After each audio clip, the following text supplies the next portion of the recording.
আইপিএলের ৪৮তম ম্যাচে আজ রাত ৮টায় মুখোমুখি হচ্ছে চেন্নাই সুপার কিংস বনাম দিল্লি ক্যাপিটালস। ম্যাচটি অনুষ্ঠিত হবে দিল্লির অরুণ জেটলি স্টেডিয়ামে। প্লে অফ দৌড়ে টিকে থাকতে দুই দলের জন্যই এই ম্যাচটি অত্যন্ত গুরুত্বপূর্ণ।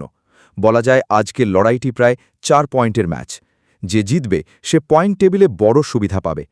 এই মাঠ সাধারণত ব্যাটিং সহায়ক, ছোট বাউন্ডারি, দ্রুত আউটফিল্ড এবং রাতে ডিউ পড়ার কারণে দ্বিতীয় ইনিংসে বল করা কঠিন হয়ে যায়। তাই টস আজ বড় ফ্যাক্টর। টস জিতলে অধিকাংশ অধিনায়কই আগে বোলিং করতে চাইবেন, যেন পরে ডিউয়ের সুবিধা নিয়ে রান তাড়া করা যায়। চেন্নাই দলে সাম্প্রতিক সময়ে ব্যাটিংয়ে ধার দেখা যাচ্ছে। টপ অর্ডার ভালো শুরু দিলে মাঝের ওভারে রান তোলার গতি বাড়াতে পারে তারা। তাদের অভিজ্ঞতা এবং ম্যাচ ম্যানেজমেন্ট বড় সম্পদ।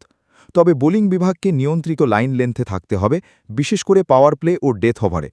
অন্যদিকে দিল্লি দল ব্যাটিং গভীরতার জন্য পরিচিত। তাদের টপ অর্ডার দ্রুত রান তুলতে পারলে বড় স্কোর গড়ার সম্ভাবনা থাকে।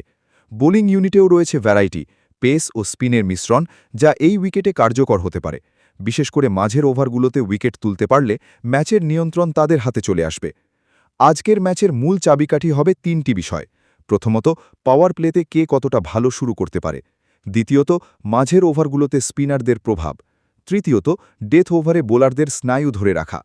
স্কোরের দিক থেকে বলা যায় এই মাঠে ১৭০ থেকে ১৮০ একটি প্রতিযোগিতামূলক রান। যদি কোনো দল ১৮০ পেরিয়ে যায় তাহলে প্রতিপক্ষের জন্য চাপ অনেক বেড়ে যাবে। তবে ডিউ থাকলে রান তাড়া করাও সহজ হয়ে যেতে পারে।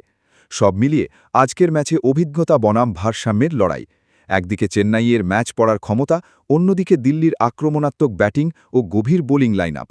টস, ডিউ এবং পাওয়ার প্লের পারফরমেন্স, এই ৩টি জিনিসই শেষ পর্যন্ত ফল নির্ধারণ করবে। আজকের এই গুরুত্বপূর্ণ লড়াইয়ে কে হাসবে শেষ হাসি তা নির্ভর করছে মাঠের পরিস্থিতি আর মুহূর্তের নির্দেশনের ওপর। ক্রিকেট ভক্তদের জন্য অপেক্ষা করছে এক দারুণ রোমাঞ্চকর রাত। ভিডিওটি ভালো লাগলে পেজটি ফলো করুন এবং ইউটিউব চ্যানেল থেকে দেখলে চ্যানেলটি সাবস্ক্রাইব করুন। ধন্যবাদ ভিডিওটি সম্পূর্ণ দেখার জন্য।